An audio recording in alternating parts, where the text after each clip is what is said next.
Bonjour à tous et bienvenue dans ce 6h30. Je vous donne tout d'abord lecture de ce communiqué de la présidence de la République. Le président de la République, son Excellence M. Alassane Ouattara, a procédé ce mercredi 2 mai 2018 à la signature d'un décret portant intérim du ministre chargé des relations avec les institutions. Ainsi, M. Patrick Achi, ministre, secrétaire général de la présidence de la République, est nommé ministre chargé des relations avec les institutions par intérim. Fait à Abidjan le 2 mai 2018, le directeur de cabinet du président de la République, Fidel Sarasoro. La première dame de Côte d'Ivoire, Dominique Ouattara, a pris part hier à la cérémonie de remise d'ouvrages à sa fondation Children of Africa. Ces livres, au nombre de 1500, ont été offerts par les États-Unis. Jérôme Kofi Abolé. 1500 livres à la fondation Children of Africa, bien au programme des bibliobus institués par la première dame de Côte d'Ivoire, Dominique Ouattara. Un don des États-Unis pour soutenir l'une des actions de la présidente de cette fondation visant à inculquer le goût de la lecture aux tout-petits. À l'occasion de la cérémonie de remise de ce don ce mercredi, à l'ambassade des États-Unis en Côte d'Ivoire, la chargée d'affaires de l'ambassade fait constater que le livre est un élément fondamental de la vie. Les livres sont les portes de nouveaux mondes. Ceux-ci peuvent être des mondes de la fiction ou de l'imagination que nous ne verrons jamais. Ils peuvent être des mondes que nous apprenons et que vous pourrez découvrir par vous-même plus tard. En ce sens, les livres sont des portes de notre avenir. Nous les lisons, nous enrichissons et avec de l'action, du travail et de la discipline, nous améliorons nos vies. En abondant dans le sens de la chargée d'affaires de l'ambassade des États-Unis, la présidente de Children of Africa ne manque pas d'exprimer sa joie d'être associée à cette cérémonie. La Fondation, depuis 18 ans exactement pour les bibliobus, a choisi de prôner la lecture pour les enfants, la lecture gratuite et d'aller à la rencontre des enfants dans les villes et les villages à l'intérieur et donc de faire ces bibliobus et de les équiper et également d'enseigner l'informatique à l'intérieur et de visionner des films pour les enfants. Nous sommes très heureux d'avoir ce don de livres qui va également aller dans chaque bibliobus et qui va pouvoir enrichir la bibliothèque que nous avons déjà. Je voudrais vraiment vous remercier tous et vous dire que la Fondation est particulièrement heureuse d'avoir ce partenariat avec vous. Après les allocutions, c'est l'étape de la visite du bibliobus, mais le tout précédé de ce qu'il convient d'appeler le storytelling, c'est-à-dire l'heure du conte. La première dame de Côte d'Ivoire, Dominique Ouattara, avec à ses côtés d'autres personnalités, y trouve l'occasion d'informer la trentaine d'élèves choisis des écoles primaires publiques d'Anono 4 et de Blocos 2 sur la question de l'environnement à travers l'histoire de la journée de la Terre de l'auteur Margaret McNamara. Le storytelling, conçu par l'American Center, vise à développer l'imaginaire et promouvoir la lecture chez les élèves des établissements primaires en Côte d'Ivoire. Depuis 2010, c'est au moins 1200 enfants de 5 à 10 ans qui, chaque année, y sont accueillis. Le ministre de la Communication, de l'Économie numérique et de la Poste s'est rendu dans les locaux de la direction technique de Orange Côte d'Ivoire au Plateau. Bruno Nabagné-Koné est allé constater les dégâts causés par l'incendie survenu dans cette compagnie de téléphonie 2 jours plus tôt. Nadia Edja à Mississauga. Bruno Nabagné-Koné a effectué une visite dans les locaux du centre technique d'Orange Côte d'Ivoire. Le site a été ravagé par un incendie quelques jours plus tôt. Pour le ministre de tutelle, il était important de se rendre sur le lieu du sinistre. Nous sommes là pour venir apporter notre soutien et nos encouragements à un opérateur aujourd'hui très important. Nous sommes venus, nous avons vu l'importance des dégâts et nous avons pu apprécier également l'effort qui a été fait par les uns et les autres pour éviter que la situation soit plus grave. Nous savons l'importance du numérique aujourd'hui pour nos populations. Ça vaut pour la voix, ça vaut pour le SMS, ça vaut pour l'Internet, la data de façon plus générale. Donc nous sommes là aussi pour apprécier la situation et rassurer nos compatriotes. leur dire que la situation est grave, elle aurait pu être pire, mais surtout beaucoup d'efforts est en train d'être fait pour trouver des solutions à court terme, donc qui permettent dans les 48 heures à peu près de revenir à un niveau normal de fonctionnement des équipements ici.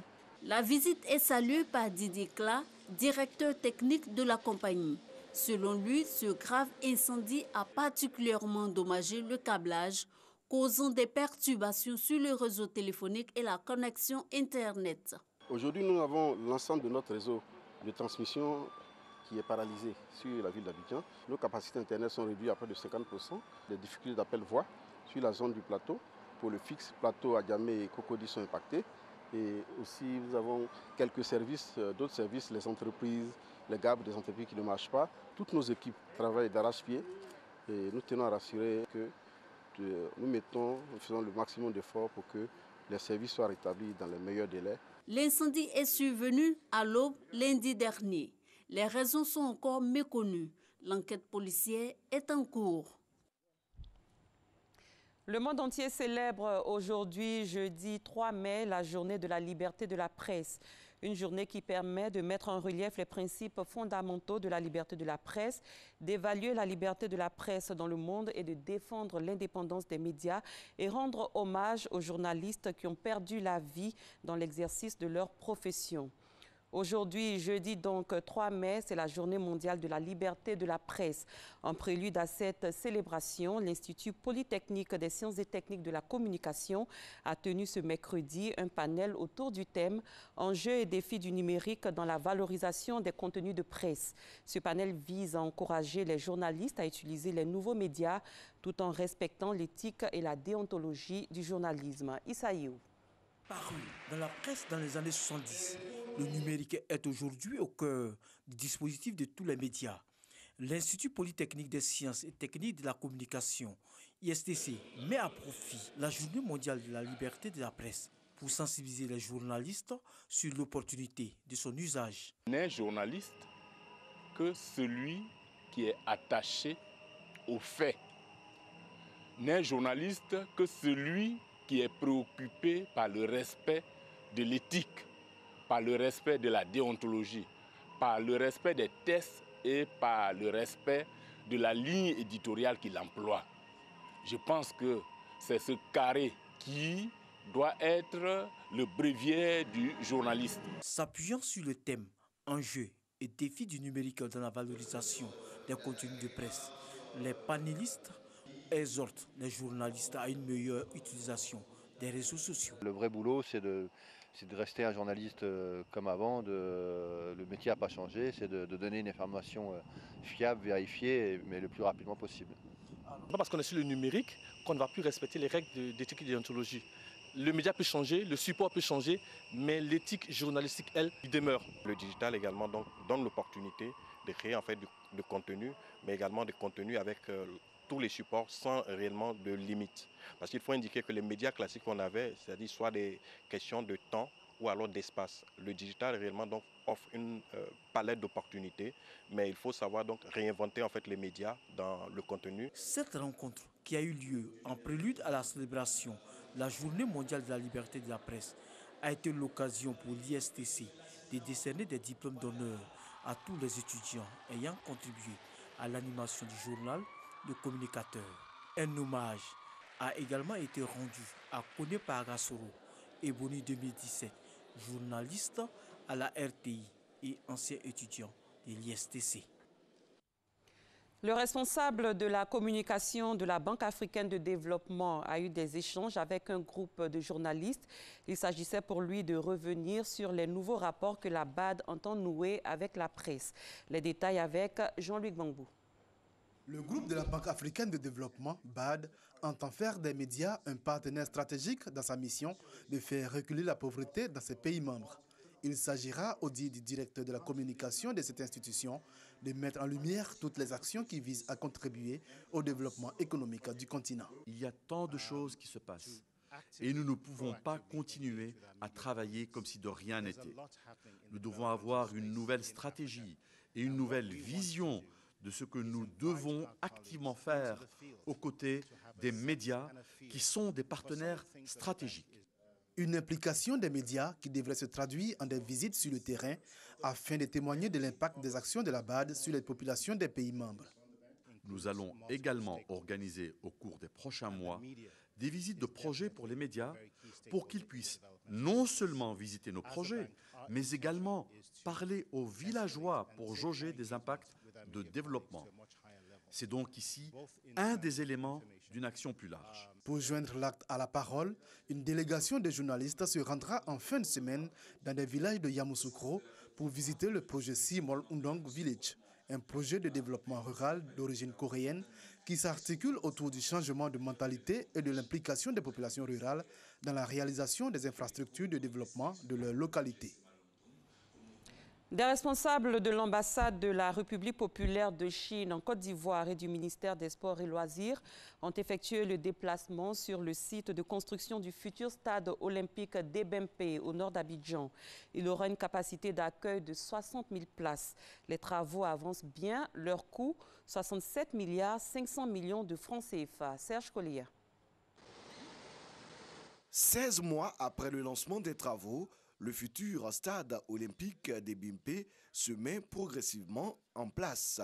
Les ouvriers sont à la tâche pour lui donner fière allure. Le directeur de cabinet du ministre des Sports et Loisirs ainsi que le conseiller économique et commercial de l'ambassade de la République populaire de Chine en Côte d'Ivoire ont pu s'en rendre compte.